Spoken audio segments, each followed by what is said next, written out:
आज डीएनए में सबसे पहले हम आपसे एक संवाद करना चाहते हैं और यह संवाद हमारी खबरों और आपकी भावनाओं के बीच विश्वास के पुल की तरह काम करेगा। भारत में आमतौर पर मीडिया में दर्शकों की प्रतिक्रियाओं को गंभीरता से लेने का चलन नहीं है। आम लोग अगर न्यूज चैनलों और अखबारों को किसी तरह की प्रतिक्रिया देते हैं तो उन्हें हल्के में लिया जाता है और अगर किसी अखबार को लेकर अगर किसी खबर को लेकर कभी खेद प्रकट करने की बारी आती भी है तो भी अखबार के अंदर के पन्ने पर किसी छोटे से कॉलम में या किसी न्यूज चैनल की छोटी सी पट्टी पर अपना खेद प्रकट करके जिम्मेदारियों से छुटकारा पा लिया जाता है और ये एक तरह की रस्म अदायगी होती है। लेकिन हम इस चलन को बदलना चाहते हैं। हम आपसे अपनी एक खबर और उस पर आपकी प्रतिक्रिया को लेकर आज एक संवाद करना चाहते हैं। हमारा मानना है कि अगर हमारी रिपोर्टिंग से किसी एक व्यक्ति को भी ठेस पहुंचती है तो ये हमारी हार होगी। हम कतार के आखिर में खड़े व्यक्ति तक पहुंचना चाहते हैं। इसलिए हम शुक्रवार को दिखाई गई अपनी खबर का जिक्र आज सबसे पहले करना चाहते हैं क्योंकि इसे लेकर हम काफी बेचैन हैं। शुक्रवार को हमने आपको एक खबर दिखाई थी जिसमें बताया गया था कि किस तरह देश की राजधानी दिल्ली से सटे नोएडा के एक इलाके में बड़ी संख्या में फर्जी डॉक्टर प्रैक्टिस कर रहे हैं। इस खबर को लेकर मेरे पास सोशल मीडिया और ईमेल्स के जरिए आप सबकी बहुत सारी प्रतिक्रियाएं आई हैं। बहुत सारे दर्शकों ने हमें लिखा है और बहुत सारे लोगों को ये लगता होगा, आपको शायद ऐसा लगता होगा कि आपके द्वारा भेजे गए मैसेज और ईमेल्स कोई पढ़ता नहीं और आपकी प्रतिक्रियाएं डस्टबिन या रिसाइकल बिन में चली जाती हैं। लेकिन जी न्यूज़ आज आपको ये बताना चाहता है कि आपके द्वारा भेजी गई हर ईमेल, हर प्रतिक्रिया, हर संदेश बहुत ध्यान से पढ़ा जाता है और उसे गंभीरता से लिया जाता है। जब आप हमारी पत्रकारिता की तारीफ करते हैं तो हमें बेहद खुशी होती है, लेकिन जब आप हमारी आलोचना करते हैं तो हमें पीड़ा भी उतनी ही होती है, उतना ही दर्द होता है। हमारी ये रिपोर्ट देखकर बहुत से दर्शकों को ऐसा लगा कि हम आयुर्वेद, होम्योपैथी और यूनानी सहित कई भारतीय चिकित्सा पद्धतियों के डॉक्टरों के खिलाफ रिपोर्टिंग कर रहे हैं, जबकि हमारा मकसद या हमारी रिपोर्ट का विषय ये था ही नहीं। हम सिर्फ नकली डॉक्टरों के खिलाफ एक मुहिम चला रहे हैं, फिर चाहे वो किसी भी चिकित्सा पद्धति के डॉक्टर क्यों ना हो। फर्जी डॉक्टर एलोपैथी, आयुर्वेद, होम्योपैथी और यूनानी चिकित्सा पद्धतियों के नाम का गलत इस्तेमाल करते हैं। हमने जब नोएडा में रिपोर्टिंग की तो हमें कई ऐसे लोग मिले जो सिर्फ 10वीं या 12वीं पास थे, लेकिन उन्होंने अपने क्लिनिक पर BAMS का बोर्ड लगाया हुआ था। उन डॉक्टरों के पास असलियत में कोई भी मान्यता प्राप्त डिग्री थी ही नहीं। अपनी रिपोर्टिंग के जरिए हम आपको यह बताना चाहते थे कि बहुत सारे लोग सिर्फ 10वीं या 12वीं पास होने के बावजूद BAMS और BHMS सहित अन्य भारतीय चिकित्सा पद्धतियों के नाम का गलत इस्तेमाल कर रहे हैं। उनके पास इनमें से कोई भी डिग्री है ही नहीं। ऐसे लोगों के पास असल में कोई डिग्री नहीं है, फिर भी वो खुद को आयुर्वेद, यूनानी, आयुष या होम्योपैथी का डॉक्टर बताते हैं और BAMS जैसी डिग्रियों के बोर्ड लगाकर फर्जी प्रैक्टिस करते हैं, जबकि असलियत में ऐसे लोगों के पास किसी भी तरह की कोई भी डिग्री नहीं होती। हमारी मुहिम ऐसे ही लोगों के खिलाफ थी।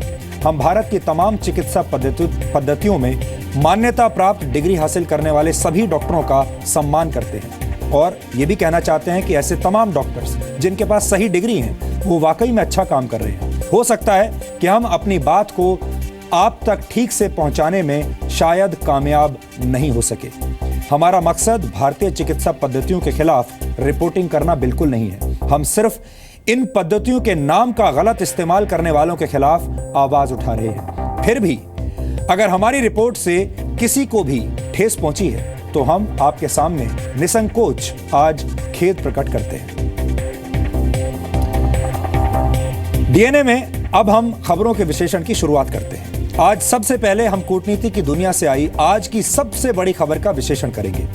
बलूचिस्तान की आजादी की लड़ाई और वहां चल रहे संघर्ष को देखकर चीन अब परेशान हो गया है और उसने अंतर्राष्ट्रीय स्तर पर धमकियां देना शुरू कर दिया है। आप सोच रहे होंगे कि बलूचिस्तान पर तो पाकिस्तान ने अवैध कब्जा किया हुआ है, इससे चीन का क्या लेना देना।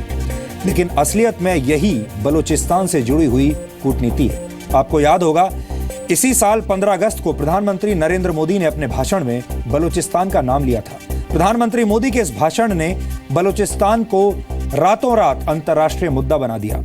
नरेंद्र मोदी के भाषण का असर यह हुआ कि बलोच लोगों की दबी हुई आवाज दुनिया भर में सुनाई देने लगी। यूरोप के दो सबसे शक्तिशाली देश इंग्लैंड और जर्मनी में बलूचिस्तान के लोगों ने पाकिस्तान और चीन की दोस्ती के खिलाफ प्रदर्शन किए हैं। ये लोग चाइना पाकिस्तान इकोनॉमिक कॉरिडोर यानी सीपेक का विरोध कर रहे हैं। सीपेक चीन का एक बहुत बड़ा प्रोजेक्ट है। चीन अपनी ऊर्जा संबंधी जरूरतों का एक बहुत बड़ा हिस्सा आयात करता है और इसके लिए उसे हिंद महासागर और साउथ चाइना सी का रास्ता चुनना पड़ता है। चीन को डर है कि इस सप्लाई लाइन को भारतीय नौसेना कभी भी काट सकती है और चीन की इस चिंता का इलाज है CPEC. China Pakistan economic corridor यानी सीपेक के सहारे चीन अपने लिए तेल की सप्लाई बिना हिंद महासागर में जाए चीन तक ले जा सकता है। इसके लिए चीन ने करीब 3,10,000 करोड़ रुपए का खर्च किया है। बलूचिस्तान के ग्वादर में पिछले एक दशक में चीन ने एक बड़ा पोर्ट बनाया है और यहां से रेल, सड़क और पाइपलाइनों के जरिए चीन अपनी ऊर्जा संबंधी जरूरतें पूरी करेगा। ये सड़क, रेल और गैस पाइपलाइंस पीओके से होकर गुजर रही हैं, जिसे भारत अपना अभिन्न हिस्सा मानता है। पर चीन ने कभी भी भारत की आपत्ति पर ध्यान नहीं दिया। लेकिन 15 अगस्त को प्रधानमंत्री नरेंद्र मोदी के कूटनीतिक बयान के बाद चीन को अपनी इस महंगी योजना पर एक बड़ा संकट नजर आ रहा है और इसीलिए चीन सीधे अब भारत को धमकी दे रहा है। चीन के रक्षा विभाग से जुड़े एक think tank China institute of contemporary international relations ने कहा है कि अगर भारत ने सीपेक में बाधा डालने वाली कोई भी कार्रवाई की तो चीन को सीधे दखल देना पड़ेगा। इस थिंक टैंक का मानना है कि भारत बलूचिस्तान में पाकिस्तान सरकार का विरोध करने वाले लोगों का इस्तेमाल कर सकता है।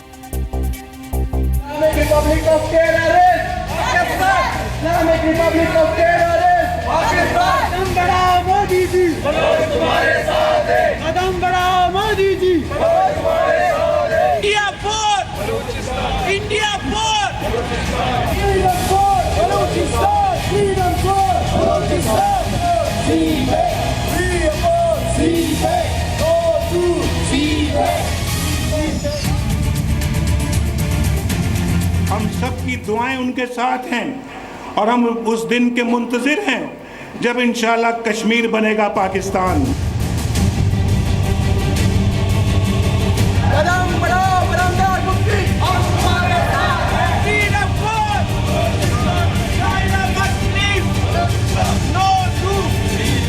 बलूचिस्तान के लोगों ने, गिलगित के लोगों ने, पाक ऑक्युपाइड कश्मीर के लोगों ने, वहां के नागरिकों ने जिस प्रकार से मुझे बहुत बहुत धन्यवाद दिया है, मैं आज तहे दिल से आभार व्यक्त करना चाहता हूं।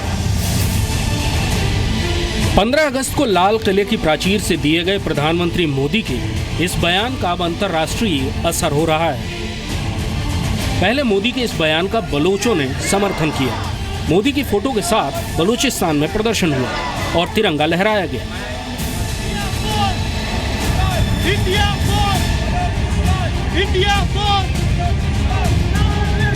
अब यूरोप के दो शक्तिशाली देशों इंग्लैंड और जर्मनी में भी बलोचों ने अपनी आवाज बुलंद की है। ये दो तस्वीरें पाकिस्तान के सीने पर किसी हथौड़े की दो चोटों जैसी हैं। ये ऐसी तस्वीरें हैं जिनसे आज पाकिस्तान का परम मित्र चीन भी घायल हुआ होगा। ये प्रदर्शन चाइना पाकिस्तान इकोनॉमिक कॉरिडोर यानी सीपेक के खिलाफ लंदन में चाइनीज एम्बेसी के बाहर हुआ।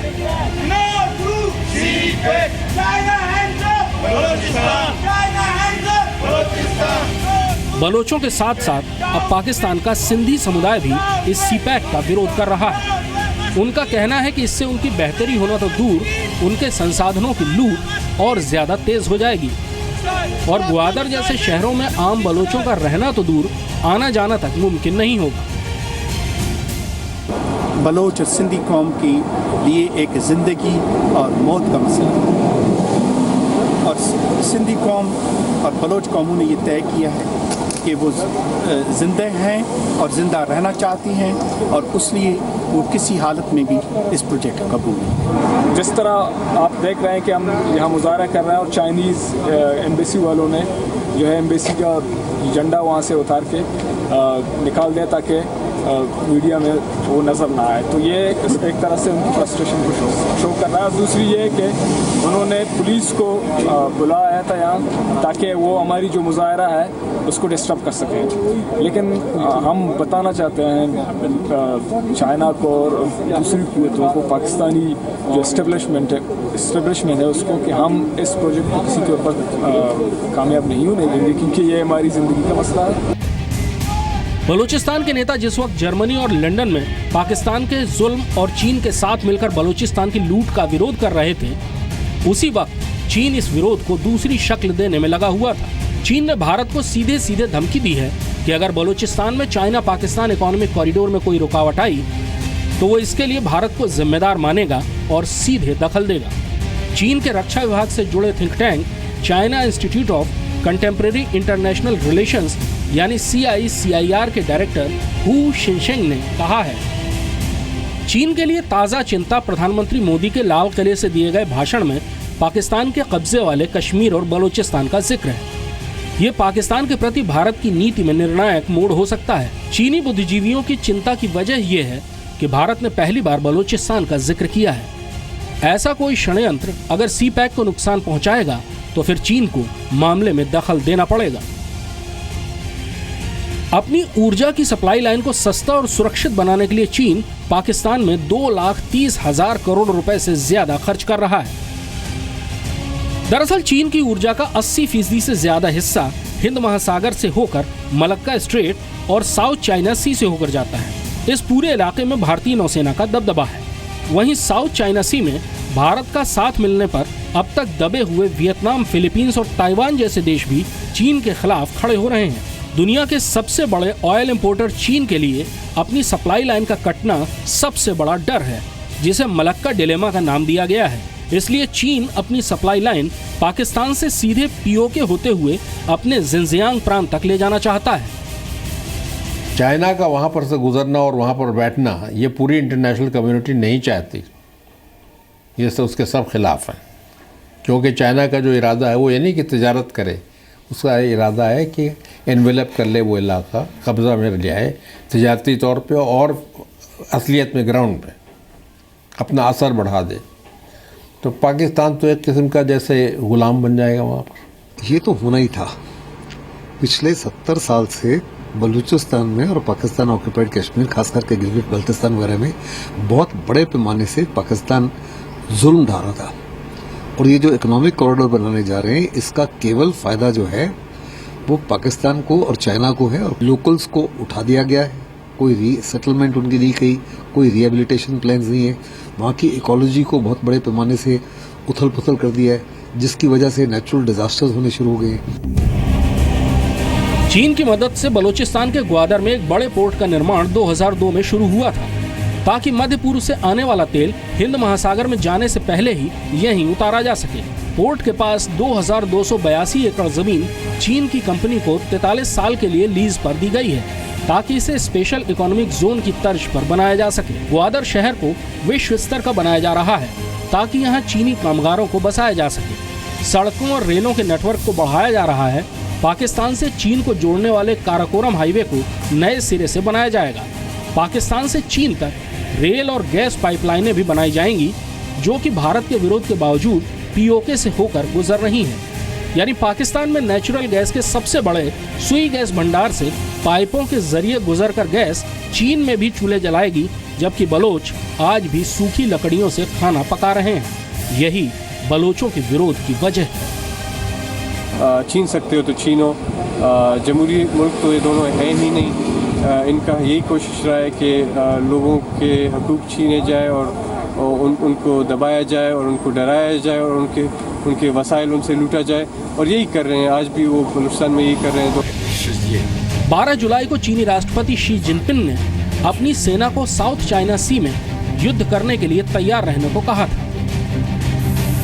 1 महीने बाद ही दोबारा धमकी देना, और वो भी सीधे भारत को, साफ इशारा है कि चीन अरब सागर से लेकर साउथ चाइना सी तक खुद को घिरा हुआ पा रहा है और इसलिए बौखला रहा है।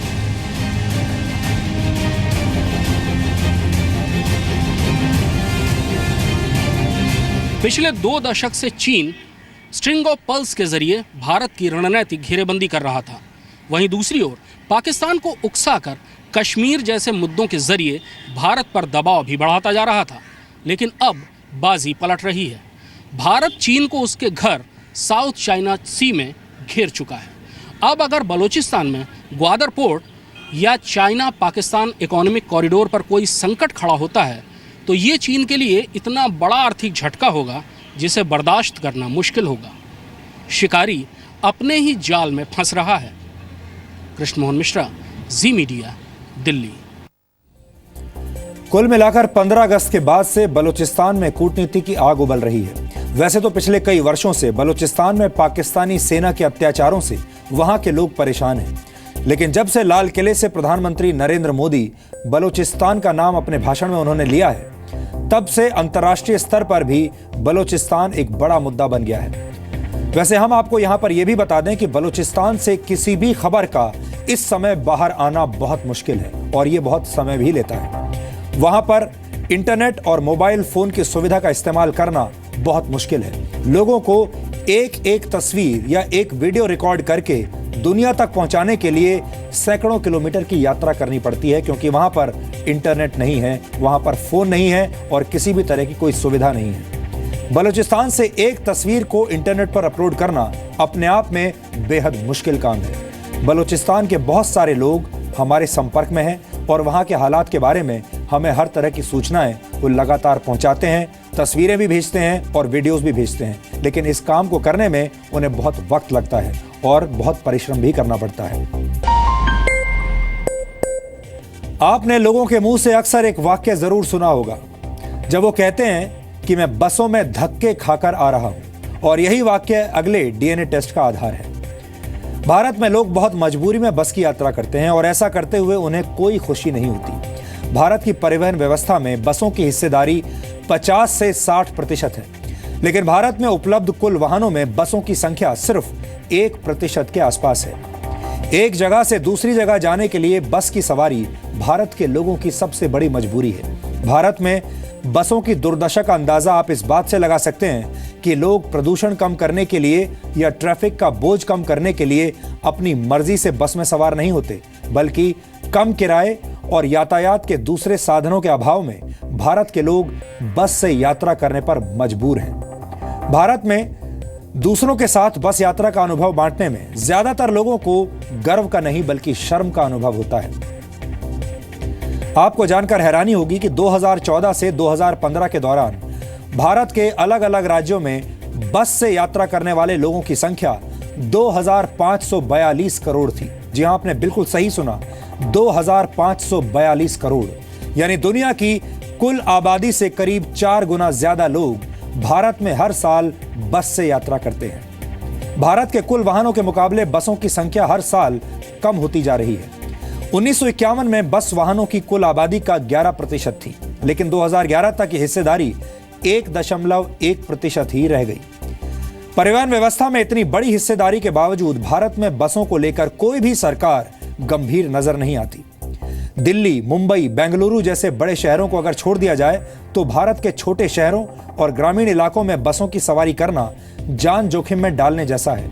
ओवरक्राउडेड, पुरानी और खटारा बसें छोटे शहरों और गांवों की सड़कों पर दौड़ती हैं। इन शहरों और गांवों को जोड़ने वाली प्राइवेट और सरकारी बसों में यात्रियों को ठूस ठूस कर भरा जाता है।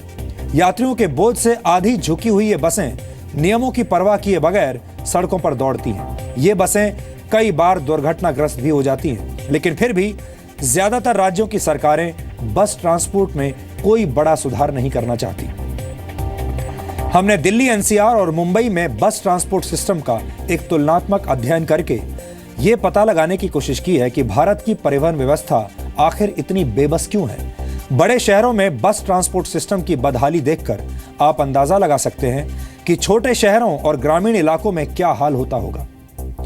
दिल्ली सरकार के मुताबिक दिल्ली में डीटीसी के पास इस वक्त करीब 5,500 बसें हैं, जबकि गैर सरकारी आंकड़े कहते हैं कि दिल्ली में बसों की संख्या 4,500 के आसपास है। लेकिन ये दोनों ही आंकड़े दिल्ली वालों की जरूरत से काफी कम है, जबकि दिल्ली सरकार ने खुद सुप्रीम कोर्ट में ये माना है कि दिल्ली में करीब 10,000 बसें होनी चाहिए, लेकिन दिल्ली वालों के पास इससे आधी बसें ही मौजूद हैं। मुंबई और आसपास के इलाकों में बसों का संचालन करने वाली बेस्ट के पास करीब 3,888 बसें हैं, जबकि मुंबई में 4,500 बसों की जरूरत है। यानी बड़े बड़े बजट वाले भारत के बड़े बड़े शहर बसों की भारी कमी से संघर्ष कर रहे हैं। आप सोच सकते हैं, अंदाजा लगा सकते हैं कि भारत के छोटे शहरों का क्या हाल होगा। अर्बन प्लानिंग के पैमानों के मुताबिक प्रति 1 लाख लोगों की आबादी पर 40 बसें होनी चाहिए, लेकिन देश की राजधानी दिल्ली में प्रति 1 लाख लोगों पर सिर्फ 28 बसें उपलब्ध हैं। पूरे देश की अगर हम बात करें तो भारत में प्रति 10 लाख लोगों पर 131 बसें हैं, जबकि खुद सरकार का मानना है कि प्रति 10 लाख लोगों पर कम से कम 400 बसें होनी चाहिए। नीति आयोग की रिपोर्ट के मुताबिक पूरे देश में सिर्फ कर्नाटक ही ऐसा राज्य है जहां प्रति 10 लाख लोगों पर 393 बसेज हैं, जबकि सबसे बुरा हाल बिहार का है जहां प्रति 10 लाख लोगों पर सिर्फ 2 बसें हैं। जी हां, ठीक सुन रहे हैं आप, 10 लाख लोगों पर सिर्फ 2 बसें हैं। एक बस की उम्र औसतन 10 साल मानी जाती है, यानी 10 साल के बाद बसें सेवा देने लायक नहीं रहती। लेकिन सड़क एवं परिवहन मंत्रालय की 2014 और 15 की एक रिपोर्ट के मुताबिक बिहार में 100% बसें 10 साल से ज्यादा पुरानी हैं। पश्चिम बंगाल में करीब 68% सरकारी बसें और तमिलनाडु में करीब 67% बसें 10 साल से ज्यादा पुरानी हैं। भारत में सिर्फ पुणे महामंडल और पंजाब रोडवेज इकलौती ट्रांसपोर्ट कंपनियां हैं जिनके बेड़े में कोई भी बस 10 साल से पुरानी नहीं है। भारत में ट्रांसपोर्ट व्यवस्था के ये बेबस आंकड़े देखने के बाद आपको भी अपनी बस यात्राएं आज जरूर याद आ रही होंगी, क्योंकि आप में से ज्यादातर लोगों ने बस में यात्रा जरूर की होगी और हमें लगता है कि इनमें से ज्यादातर के साथ आपका अनुभव अच्छा नहीं रहा होगा। हालांकि भारत के कुछ शहर ऐसे हैं जिन्होंने बस सेवाओं को बेहतर किया है, लेकिन अभी भी ये ग्लोबल स्टैंडर्ड से बहुत पीछे हैं, जबकि भारत के ज्यादातर राज्य और शहर आम लोगों को बस सर्विस के नाम पर सिर्फ तकलीफें और दर्द दे रहे हैं। हमने भारत की बहुत बड़ी आबादी की इसी तकलीफ का आज एक डीएनए टेस्ट किया है। अगर आप भी अक्सर बस से यात्रा करते हैं तो हमें लगता है कि हमारा ये वीडियो विश्लेषण आज आपका दर्द कुछ कम करेगा, और ये विश्लेषण देखने के बाद सरकारें आपकी सुखद, सफल और मंगलमय बस यात्रा के लिए जरूरी कदम जरूर उठाएंगी।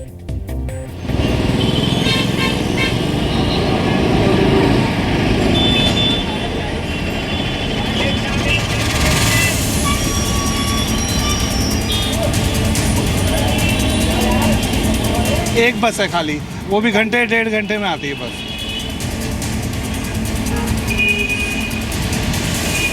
बहुत इंतजार करना पड़ता है।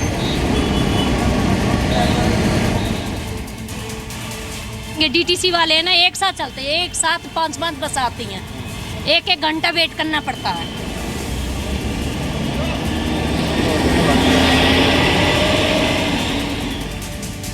तो जहां 1 लाख पर तकरीबन हमारे पास 40 बसेस थी, आज का आंकड़ा यह है कि हमारे पास 28 बसेस के करीबन है।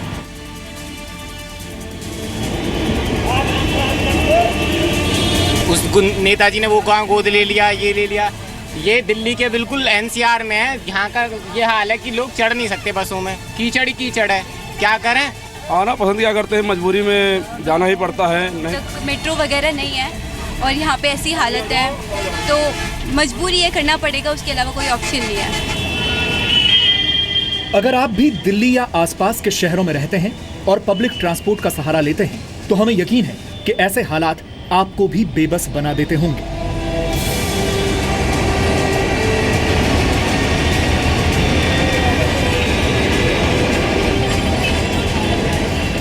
बसों को आप भारत में सार्वजनिक परिवहन प्रणाली की रीढ़ कह सकते हैं, लेकिन बस में सफर करना आपकी कमर तोड़ सकता है, क्योंकि भारत में आम आदमी की सवारी यानी बस कितनी बेबस हालत में है, ये जानने के लिए हमने देश के अलग अलग शहरों की बस सर्विस का एक डीएनए टेस्ट किया।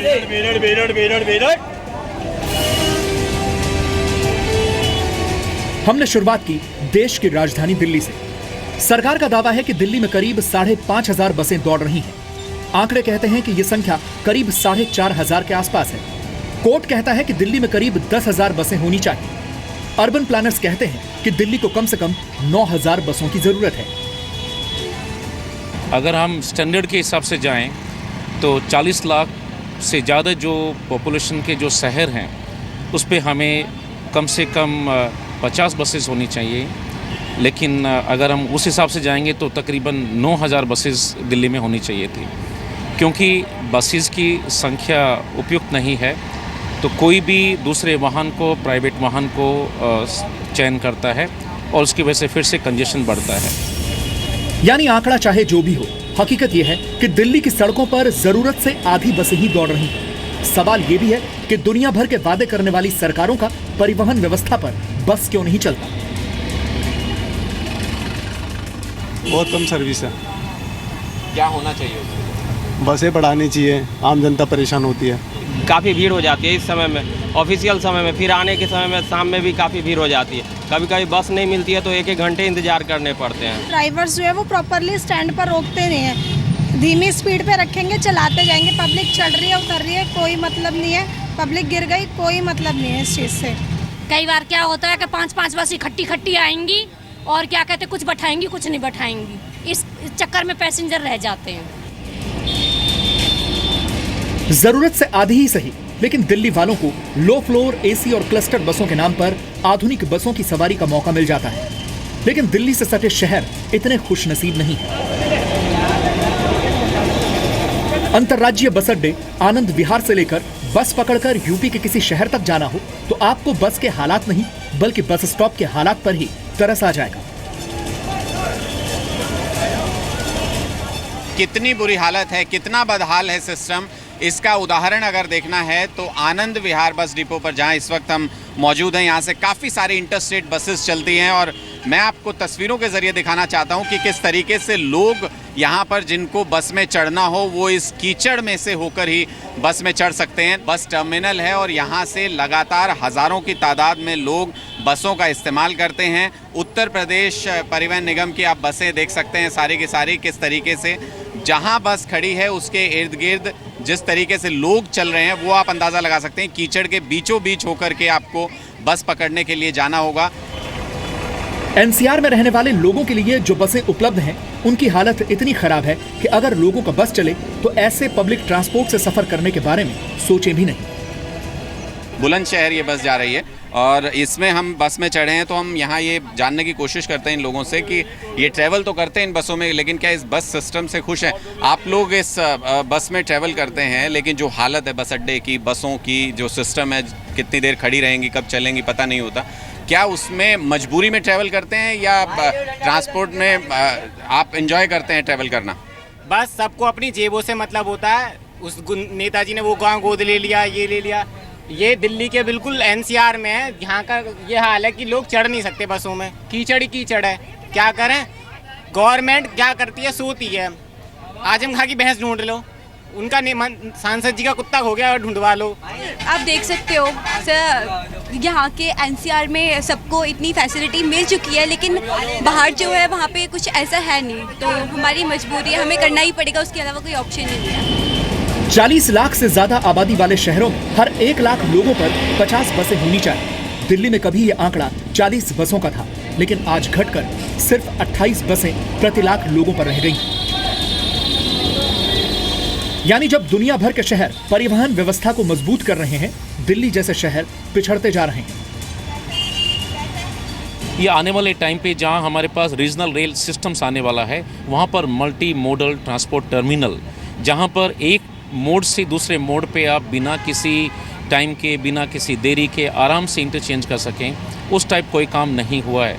कोई भी ऐसा टर्मिनल दिल्ली में नहीं है जिसको हम एक आदर्श ideal multi modal transport terminal बोल सकते हैं। जब तक इस टाइप के मल्टी मॉडल ट्रांसपोर्ट टर्मिनल नहीं होंगे, हम विदेशों के एग्जाम्पल देते रहेंगे, लेकिन हम एक या पैसेंजर को एक मोड से दूसरे मोड पर कन्वीनियंटली ट्रांसफ़र नहीं कर पाएंगे।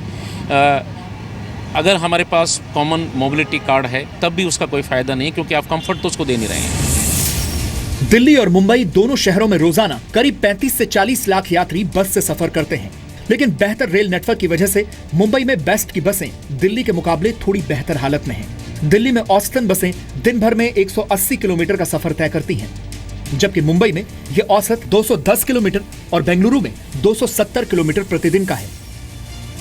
5,500 बसेज हैं हमारे पास, लगभग 5,500 हैं, और हर महीने 40-50 बसें क्लस्टर की ओर आ रही हैं। दिसंबर तक 500-600 बसें और भी आ जाएंगी।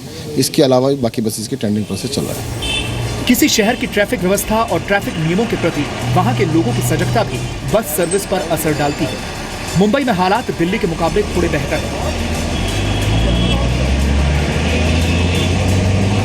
सिक्योरिटी की बात की जाए, देखिए सीसीटीवी जो कैमरा है आज की तारीख में, चाहे महिलाओं की छिड़खानी से लेके जहाँ तक कि जितनी भी आतंकवादी हरकतें होती हैं, उन सबको एक तरीके से उनको कम से कम करने के लिए खास तौर पे ये व्यवस्था हर बेस्ट की बस में की गई है कि सीसीटीवी कैमरा लगाए जाएं। ये स्क्रीन, आप एलईडी स्क्रीन इस तरह से यहाँ पे लगे हुए देख रहे हैं, कई बार जिसको जीपीएस से जोड़ा गया है, और जो आने वाले जो स्टॉप होते हैं उनके बारे में कई बार इसमें अनाउंसमेंट भी होता है। हालांकि दिल्ली में डीटीसी की तरह मुंबई की बेस्ट में भी बसों की संख्या जरूरत के मुकाबले बहुत कम है। मुंबई को करीब 4,500 बसों की जरूरत है, जबकि उपलब्धता सिर्फ 3,888 बसों की है। पब्लिक ट्रांसपोर्ट है, पब्लिक को सेवा देना हमारा काम है। वो ज़्यादा महंगा, जिसके पास पैसा है वो तो रिक्शा टैक्सी करके निकल जा सकता है, लेकिन गरीब के लिए तो बस ही बेस्ट है, वही चलाने का हम लोग कोशिश कर रहे हैं। दिल्ली और मुंबई जैसे शहरों में बसों से सफर करना फिर भी काबिले बर्दाश्त है, लेकिन जैसे ही आप मेट्रो शहरों से बाहर का रुख करेंगे, बसें आपको बेजान, बेबस और बदहाल नजर आएंगी। 2014 से 2015 के दौरान देश भर की बसों में 2,542 करोड़ लोगों ने सफर किया था, यानी दुनिया की कुल आबादी से भी करीब 4 गुना ज्यादा लोग हर साल भारत की बसों में सफर करते हैं। लेकिन फिर भी भारत में बस का सफर बस भगवान भरोसे ही होता है। मुंबई से अंकुर त्यागी के साथ अनुराग ढांडा, जी मीडिया, दिल्ली। आज हमने आपके लिए भारत की बस सर्विस से जुड़ी कुछ तस्वीरें भी निकाली हैं जो आपने अपने जीवन काल में कभी ना कभी जरूर देखी होंगी। इन तस्वीरों को देखकर आप अंदाजा लगा पाएंगे कि चांद और मंगल तक पहुंचने वाले भारत की परिवहन व्यवस्था कैसी है। ये कुछ तस्वीरें हमने आज आपके लिए निकाली हैं जिनसे आपको ये पता चलेगा कि भारत में बस यात्रा करना अपने आप में किसी चुनौती से कम नहीं है। और आपने अक्सर त्योहारों के मौके पर ऐसी भयानक भीड़ बसों में जरूर देखी होगी।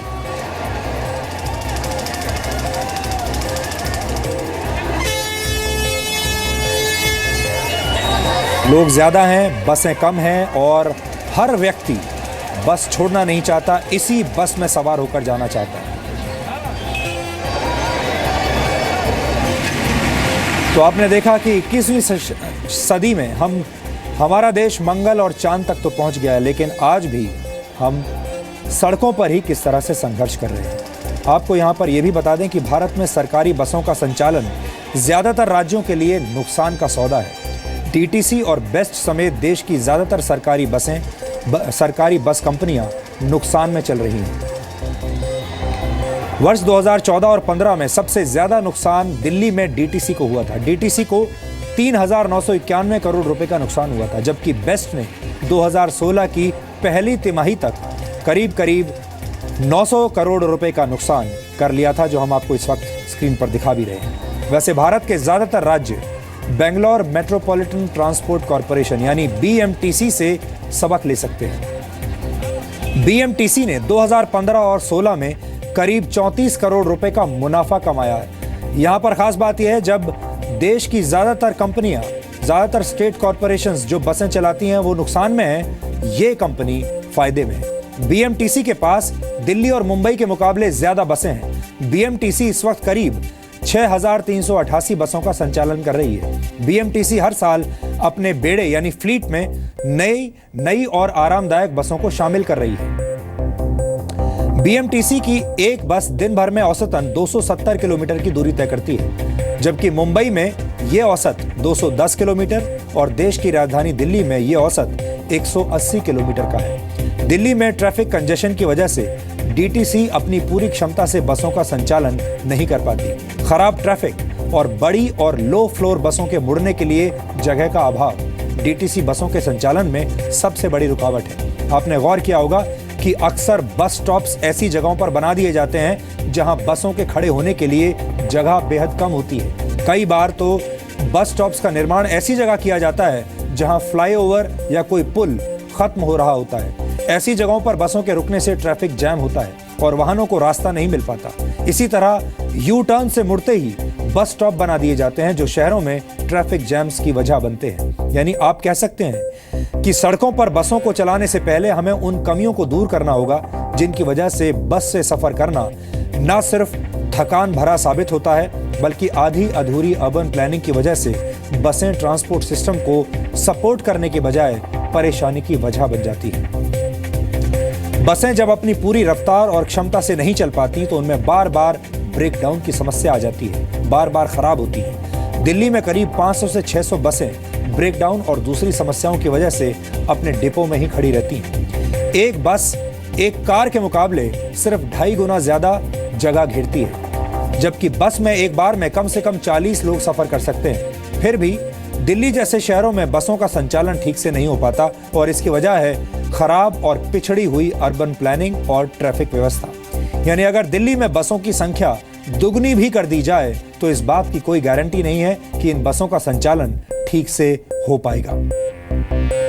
भारत में ट्रैफिक जैम और सड़कों की कमी को अक्सर बसों के संचालन में रुकावट माना जाता है, लेकिन भारत के पड़ोसी देश चीन ने एक ऐसी बस का निर्माण कर लिया है जिसके लिए ट्रैफिक कभी बाधा नहीं बनेगा। चीन ने कुछ दिन पहले हेबई प्रांत में एक ऐसी बस का ट्रायल रन किया जिसके नीचे से ट्रैफिक गुजर सकता है। सड़क से 4 मीटर की ऊंचाई पर चलने वाली इस बस को चीन में ट्रांजिट एलिवेटेड बस कहा जाता है। बिजली से चलने वाली इस बस में एक बार में 300 यात्री सफर कर सकते हैं। इस बस की लंबाई 72 फीट और चौड़ाई करीब 25 फीट है। ये बस सड़क के दोनों किनारों पर बिछाई गई एक खास तरह की पटरी पर दौड़ती है। ये बस सड़क से इतनी ऊंची है कि इसके नीचे से कार और मोटरसाइकिल जैसे वाहन आसानी से निकल सकते हैं। यानी जब ये बस कहीं रुकेगी तो इसके पीछे आने वाले ट्रैफिक को रुकने की जरूरत नहीं पड़ेगी और ट्रैफिक इस बस के नीचे से निकलकर आगे बढ़ जाएगा। चीन को उम्मीद है कि एक बार इस बस का संचालन शुरू होने पर चीन के कई शहरों को ट्रैफिक जैम वाली समस्या से छुटकारा मिल जाएगा। और आपको ये भी बता दें कि भारत सहित कई देश चीन की बस प्रणाली को अपने शहरों में लागू करना चाहते हैं, लेकिन इसके लिए मौजूदा परिवहन व्यवस्था में हमें बहुत बड़े बड़े बदलाव करने होंगे। और अब डीएनए में हम उस तस्वीर का विश्लेषण करेंगे जिसने पूरी दुनिया को भावुक कर दिया है। कनाडा से आई ये तस्वीर 2 बुजुर्गों की व्यथा बताती है और हमें ये सोचने पर मजबूर करती है कि हम बुजुर्गों का ख्याल क्यों नहीं रख पाते।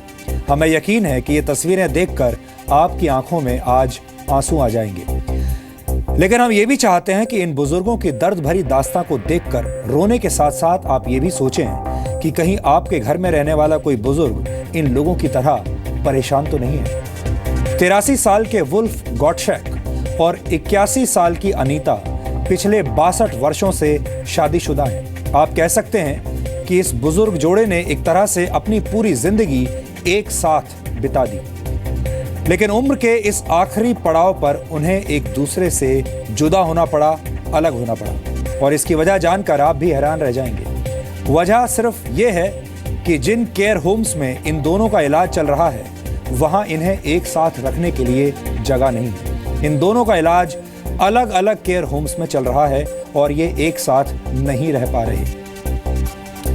ये तस्वीर बताती है कि बुजुर्ग चाहे किसी भी देश के हों, उनका दर्द एक जैसा होता है, उनका अकेलापन एक जैसा होता है और मोहब्बत भी एक जैसी होती है। आज आपको इन बुजुर्गों की दर्द भरी आपबीती देखते हुए ये प्रतिज्ञा लेनी चाहिए कि आप अपने घर के बुजुर्गों का हमेशा ख्याल रखेंगे।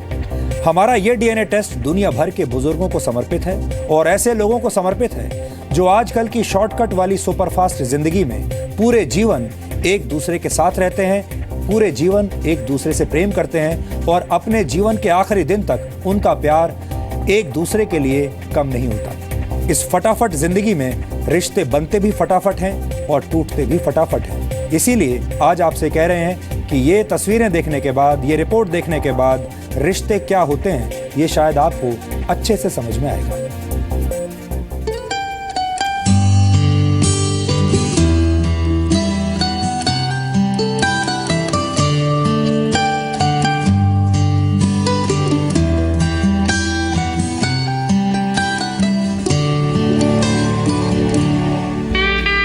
83 साल के वॉल्फ गॉडचॉक और 81 वर्ष की अनीता ने वैसे तो अपनी जिंदगी के बहुत से फोटोग्राफ्स लिए हैं, लेकिन ये एक तस्वीर ऐसी है जो इस बुजुर्ग दंपत्ति को सबसे ज्यादा दर्द देती है।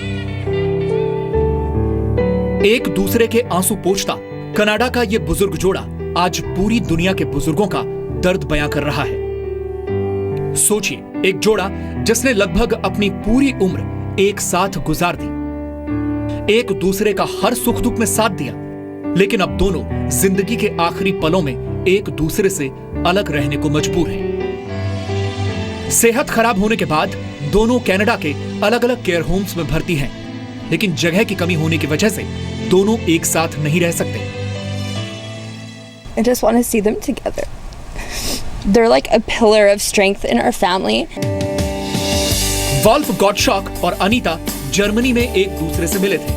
दोनों ने आज से 62 वर्ष पहले 1954 में शादी की थी। शादी के कुछ ही महीनों के बाद दोनों बेहतर जिंदगी की तलाश में कनाडा के ब्रिटिश कोलंबिया के सरे में आकर बस गए, लेकिन बीतते वक्त के साथ दोनों की सेहत खराब होती चली गई। ये ऐसा वक्त है जब दोनों को एक दूसरे के साथ वक्त गुजारने की सबसे ज्यादा जरूरत है, क्योंकि वॉल्फ पहले ही भूलने की बीमारी डिमेंशिया के शिकार थे और अब पता चला है कि उन्हें कैंसर भी है।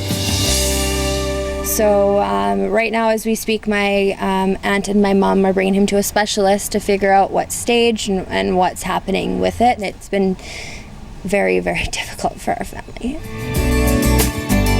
दोनों की पोती एशले बार्टिक ने फेसबुक पर अपने दादा दादी की ये दुख भरी कहानी लिखी तो दुनिया को इन बुजुर्गों का दर्द पता चला।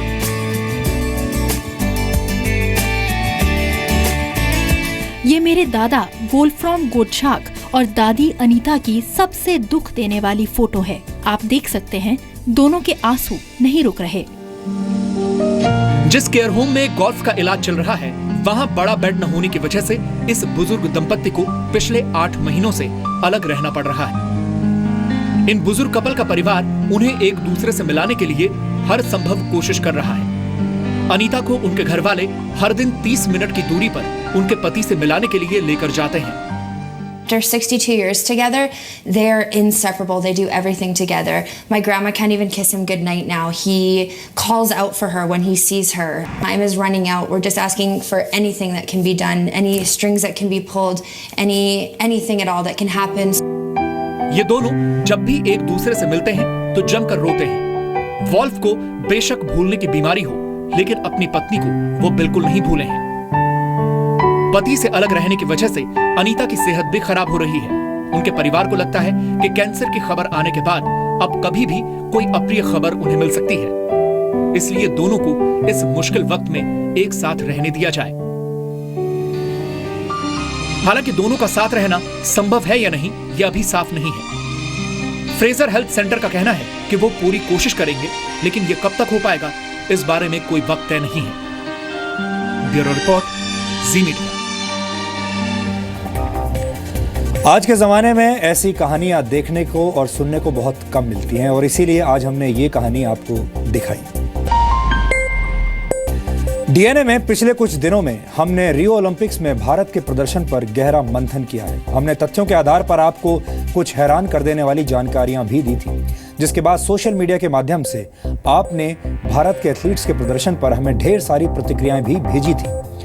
आप में से कई दर्शकों को इस बात की तकलीफ थी कि 132 करोड़ की आबादी वाले भारत को सिर्फ 2 मेडल्स मिले, लेकिन अब मैं जिस खबर का विश्लेषण करूंगा उसे देखकर आपके पैरों तले जमीन खिसक जाएगी। इस विश्लेषण को देखकर आपके मन में यह ख्याल भी आ सकता है कि चलो अच्छा है कि 2 मेडल्स जीतने के बावजूद खिलाड़ियों की जान बच गई। और मैं ऐसा इसलिए कह रहा हूं ताकि आप ये शुक्र मनाएं कि आप भारत में रहते हैं, नॉर्थ कोरिया जैसे देश में नहीं। रियो ओलंपिक्स में भारत के 2 मेडल्स के मुकाबले नॉर्थ कोरिया के एथलीट्स ने 2 गोल्ड, 2 सिल्वर और 2 ब्रॉन्ज मेडल्स को मिलाकर कुल 7 मेडल्स जीते और मेडल टैली में नॉर्थ कोरिया को 37वां स्थान मिला। 2 करोड़ और 49 लाख की आबादी वाले नॉर्थ कोरिया के लिए ये एक बड़ी उपलब्धि कही जाएगी, लेकिन अब यही 7 मेडल्स रियो ओलंपिक्स में भाग लेने गए नॉर्थ कोरिया के 31 एथलीट्स की जान के दुश्मन बन गए हैं और इसकी वजह है वहां का सन की तानाशाह किम जोंग उन। दरअसल ओलंपिक गेम्स शुरू होने से पहले किम जोंग उन ने अपने सभी 31 एथलीट्स को धमकी दी थी कि उन्हें 5 गोल्ड मेडल सहित कम से कम 17 मेडल्स जीतकर अपने देश वापस लौटना होगा।